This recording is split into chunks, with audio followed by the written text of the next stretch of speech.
Yang paling terkenal mah hubungan ibadah dengan akhlak itu ayat innas sholata tanha anil fahsya wal munkar. Teman-teman tahu bedanya fahsya dan munkar? Sama-sama dosa nih. Fahsya itu dosa, munkar itu dosa. Bedanya apa? Kalau fahsya itu dosa yang menghinakan diri sendiri, itu fahsya. Yang menghinakan diri sendiri. Kalau munkar, dosa yang merugikan orang lain, itu munkar. Makanya ta'muruna bil ma'ruf wa tanhauna 'anil munkar, bukan wa tanhauna 'anil fahsya. Gimana melarang diri dari dosa? Enggak. Kalau diri sendiri mah belajar memperbaiki. Kalau orang lain mencegah. Makanya ada dosa fahsya, ada dosa munkar. Kalau dosa fahsya merugikan diri sendiri, menghina diri sendiri, merendahkan diri sendiri, itu fahsya. Kayak misalnya minum khamar, itu fahsya. Orang lain gak rugi sebelum dia menjadi pengganggu masyarakat. Kalau cuma minum khamar terus jadi ketiduran di jalan sendiri di trotoar karena teler gitu, itu fahsya. Tapi kalau udah mengganggu orang lain, membunuh, mencuri, merampok, atau orang yang teler kemudian ganggu orang di jalan dan seterusnya, itu namanya mungkar. Kedua-duanya kerusakan moral. Sehingga sholat harusnya memperbaiki moral. Hubungan ibadah dengan akhlak. Jadi kalau akhlak kita belum baik, pasti sholat kita belum benar. Belum sempurna. Ternyata benarnya sholat itu jangan hanya diukur dari angle fikih. Fikihnya sih udah sholat dengan sifat sholat Nabi banget tuh. Secara fikih, sholat kita tuh sifat sholat Nabi. Takbirnya, wah yakin banget gitu. Sampai niat aja tuh gak jadi, belum. Berkali-kali gitu. Saking pengen bener sholatnya ya. Orang udah selesai Al-Fatihah, dia harus niat dulu, belum beres-beres. Pas Allah. Berat banget. Jadi dia takbir itu kayak orang lagi tenaga dalam gitu deh. Udah lama. Saking teliti dalam urusan, dan kita husnuzan orang kayak gini berarti insya Allah dia mah sangat menghargai Allah dan sangat hati-hati berhadapan dengan Allah, dan itu mah pilihan masing-masing. Kalau saya nggak kayak gitu, bukan berarti saya lebih baik dari dia. Cuman kadang-kadang saya juga agak lucu gitu. Di sebelah saya ada yang kayak gitu, saya jadi lagi sholat. Jadi sholat saya nggak benar gara-gara kayak gitu tuh. Allahu Akbar. Saya sok-sok cool gitu sholatnya ya. So sick gitu kan ya. Allahu Akbar. Terus sebelah Allah. Batal deh gua sholatnya. Atau di sebelah pas tahiyat. Wah, jadi ramai kan. Padahal itu sunnah. Ada yang mazhabnya gini-gini, ada yang mazhabnya sekali-kali doang. Sesuai dengan denyut nadi gitu deh. Oh, berarti dia tenang sholatnya. Ada yang kayak gitu. Ada yang sekali terus naik udah segitu aja. Ada yang gini terus gini. Ini mah terserah fikih lah itunya. Saya nggak tahu juga mana yang paling benar. Cuma saya ngambil yang salah satunya gitu. Tapi ada juga kadang-kadang sampai bunyi tok tok tok tok tok. Wes, dahsyat nih, semangat banget nih, luar biasa. Ini namanya fikih, nggak masalah. Mau dia gini-gini, mau dia gini doang, mau dia gini, mau gini. Yang penting bukan gini kan ya. Sholat wis, red gitu ya. Killing it, so sick. Kalau anak-anak surfing mah, wis, so sick man. Wis, sholat gini. Kan yang penting keren Ustaz. Sholat kan menghadap Allah yang enggak boleh. Nauzubillah, apalagi kayak gini kan ini atau gini, ini nauzubillah. Ada yang wis, ini sholat pangrok gitu. Wis, enggak boleh. Tetap aja gini, tinggal masalah ini doang. Mau berapa kali? Itu fikih. Udah sempurna, udah ininya sempurna, udah takbirnya udah keren banget, meletakkan tangan. Kalau di Saudi itu ada yang kayak gini, ada yang kayak gini, ada yang kayak gini, ada yang sampai begini. Wah, ini kan mazhab nih, semuanya serius dalam urusan fikih teh. Ada yang Allahu Akbar. Santai bro. Jadi salatnya Wallace. Ada yang Allah. Pas dia di atas pusar kan ya. Kalau ada yang kakak saya tuh kalau salat tuh gini. Wis. Kayak mau apa gitu ya. Kok gitu kak? Enggak. Sakit jantung saya. Ada yang kayak gitu. Saking telitinya dalam fikih. Ini insya Allah masing-masing punya dalil dan kita hargain. Cuman satu hal. jangan menganggap bahwa itu sudah sempurna kalau secara fikih sudah benar. Lihat dulu efeknya kepada akhlak. Kalau fikihnya udah keren banget, takbirnya udah mantap banget, tasyahudnya udah luar biasa, tapi akhlaknya begitu selesai sholat dengan orang lain tuh gaya sombong gitu. Saya kayaknya yang paling sifat sholat Nabi itu yang paling mirip dengan Nabi kayak saya nih. Kayak udah pernah ketemu Nabi aja, ya teman sebelah kanan kiri dia tuh menurut dia nggak pernah belajar sifat sholat Nabi, jadi kalian mah sholat masih amatiran, saya mah udah profesional. Sholat amatiran, dia yang pro gitu ya, sholat pro mah gini nih, sholat pro nih. Lihat orang pro mah biasanya santai tapi benar. Kalau yang amatiran heboh sendiri tapi nggak benar gitu kan, amatiran mah gitu ya. Ini sombong, berarti sholat dia belum sempurna karena tidak memperbaiki akhlak. Apalagi kalau ada orang tua, kan ada mazhab orang tua ya, mazhab klasik gitu deh. Kalau lagu mah yang hujan turun gitu ya, itu mazhab klasik gitu orang-orang tua. Nah ada yang mazhab yang hujan turun lagi di bawah payung hitam. Ternyata habis sholat, biasanya mungkin kalau orang dulu menganggap memang bukan fikih, tetapi kayak budaya yang positif lah ya, salaman kanan kiri. Dia karena ngerasa saya kan udah banyak baca hadis, saya mah sunnah banget lah. Begitu ada yang orang tua gini, malah orang tuanya kakek-kakek usia 70 tahun, dia masih 17 tahun. Yang satu 70 tahun, dia 17 tahun gaya. Pas disalamin sama kakek-kakek, wah ini sholatnya belum memperbaiki akhlak. Kakek-kakek ini nggak usah ngomongin sunnah di situ karena tidak ada yang melanggar sunnah. Omongin bab ikram, memuliakan orang yang lebih tua dari kita. Kalau sesama teman mungkin pas diginiin, ntar aja, boleh sama teman. Atau pas diginiin sama dia, kayak anak skate gitu deh. Apa bro? Ya. Atau bro gitu, boleh aja deh sama teman ya, tapi sama kakek-kakek. Bro sis, ada kakek-kakek, Assalamualaikum warahmatullahi. Sampai kadang-kadang ke belakang gitu kan ya.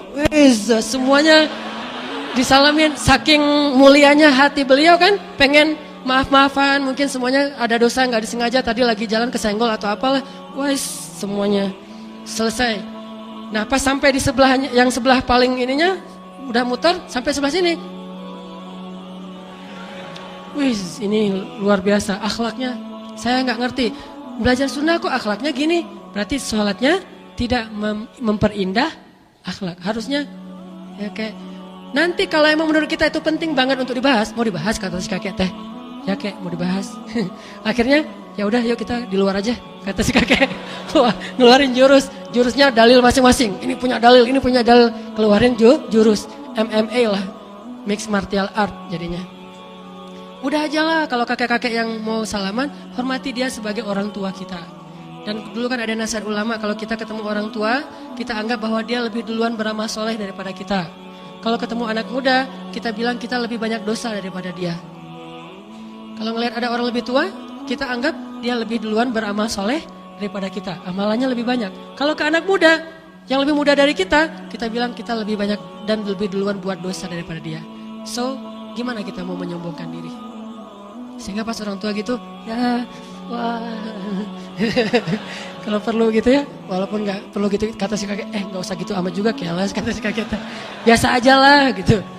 Ini akhlak. Jadi innas sholata tanha, mencegah, menghilangkan fahsya'i wal munkar. Jadi jangan sampai fitnah gara-gara ngaji udah di TSM jadi kayak gitu. Pas salaman ada yang datang lagi dari belakang dicoel-coel gitu mau salaman. Ngaji di mana lo? Di TSM. Saya pernah ngajarin kayak gitu. Orang saya juga kalau disalamin orang tua saya gitu-gitu deh, sok tawadu gitu. Tawadu aja pakai sok gitu ya. Wes. Tapi nggak akan duluan karena saya nggak nganggap itu sebagai rutinitas yang perlu, tapi sangat menghargai kalau ada yang kayak gitu. Jadi saya nggak akan duluin. Nih, semuanya silakan satu-satu gitu. Apalagi modelnya gini, mangga. Menganggap dirinya suci. Ntar dulu, pakai parfum dulu. Silakan satu-satu. Nggak gitu-gitu amat. Tapi kalau ada yang nyodorin duluan, ya saya hargai ya gitu.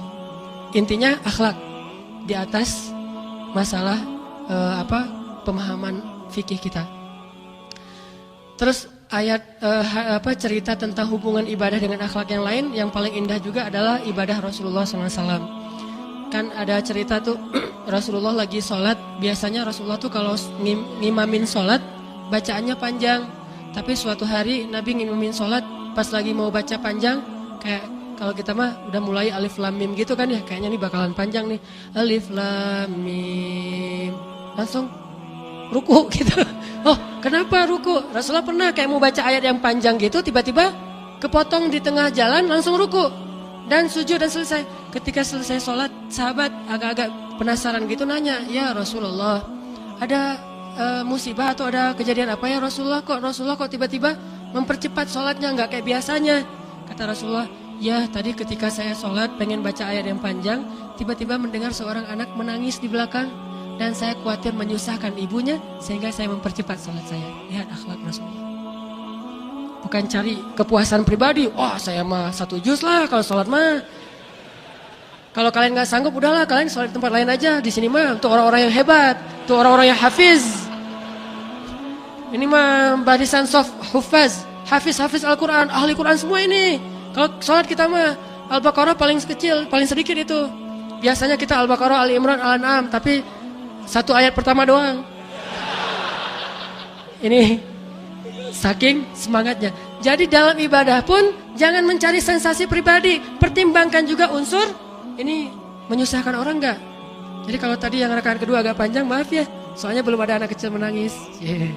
Kalau ada anak kecil menangis pasti saya baca Al-Ikhlas. Qul huwallahu ahad Allah. Kenapa Ustaz? Anak kecil nangis, ikut sunnah Nabi.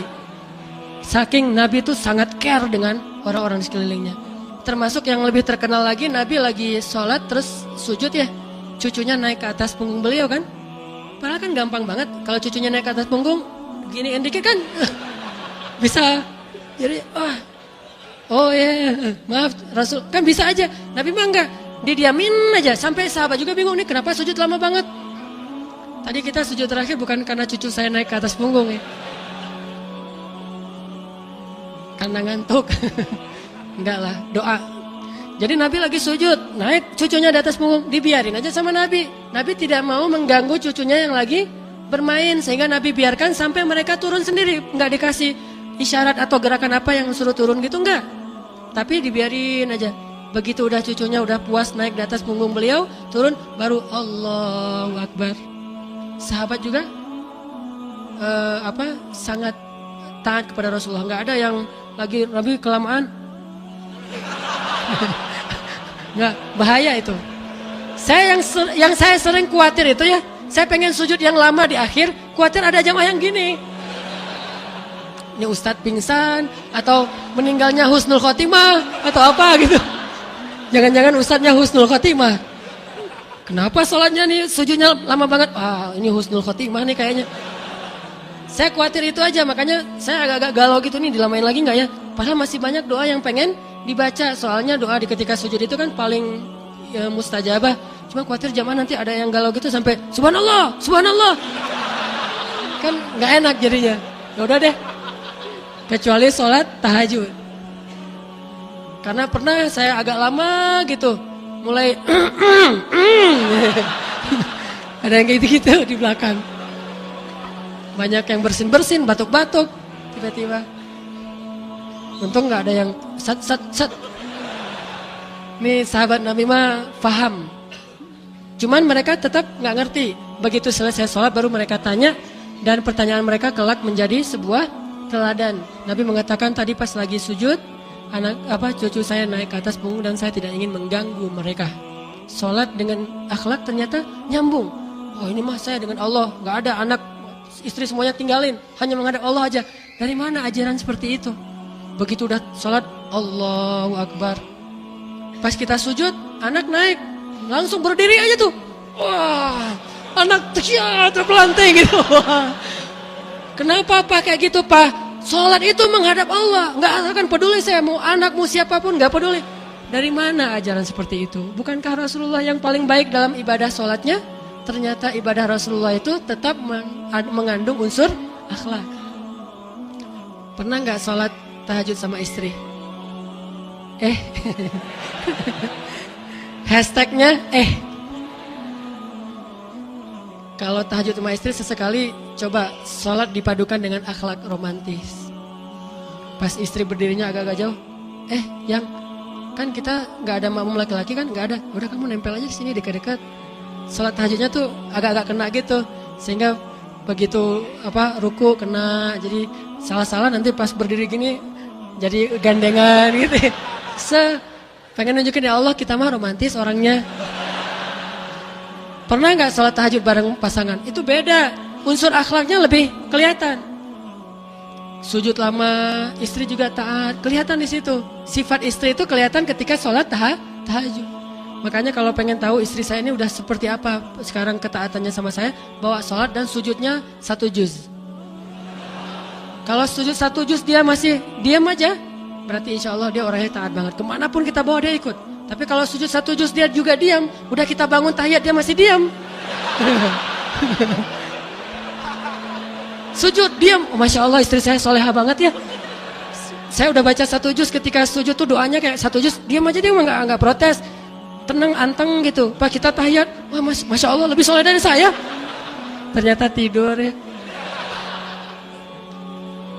Oke, balik lagi ke kepancing sih. Saya tadi pengennya ceramahnya yang khusyuk malam ini.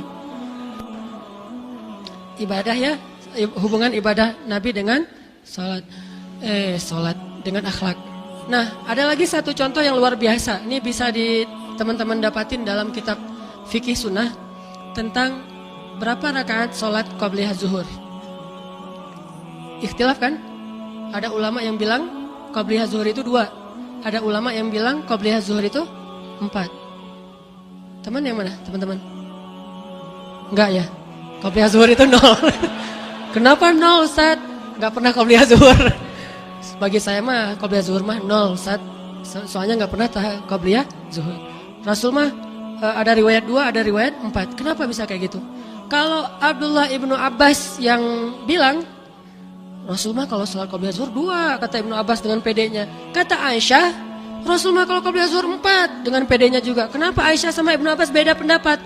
Ternyata Nabi itu kadang qabliyah zuhur di rumah, kadang di masjid. Kalau qabliyah zuhurnya di rumah pas azan, beliau wudhu kemudian sholatnya di rumah dulu. Sebelum kan rumah dengan masjid cuma bersebelahan. Jadi qabliyah zuhur di rumah, beliau akan sholat 4 rakaat. Tapi kalau beliau sholat qabliyah zuhurnya di masjid, beliau akan sholat 2 rakaat. Kenapa? Karena beliau tidak mau menyusahkan umatnya. Kalau nggak ada yang lihat, sholatnya 4. Kalau banyak yang lihat, sholatnya 2. Coba lihat unsur akhlaknya. Kebalik. Kalau kita di rumah nggak ada qabliyah, nggak ada badiah.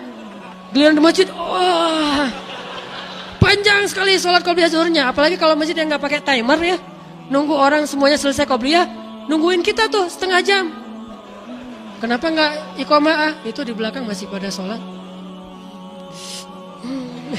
Orang pengen sholat, dia mah qabliyahnya panjang banget di masjid, giliran di rumah selesai. Ini berarti sholat kita yura'unan nas riya. Giliran di masjid sholatnya lebih terlihat khusyuk daripada di rumah. Ini nih kayak jelek buat diri sendiri nih. Kalau di rumah biasa aja, di masjid panjang luar biasa. Ayatnya panjang banget. Ini menunjukkan akhlak Nabi. Giliran sholat di rumah 4 rakaatnya panjang, 4 rakaat ngambilnya. Giliran di masjid, ini di masjid banyak yang lihat. Udah deh saya 2 rakaat aja, biar nanti sahabat nirunya yang ringan, tidak meniru yang berat. Ini nilai-nilai akhlak yang terselubung di dalam ritual-ritual ibadah Nabi SAW yang luar biasa. Ibadah dan akhlak.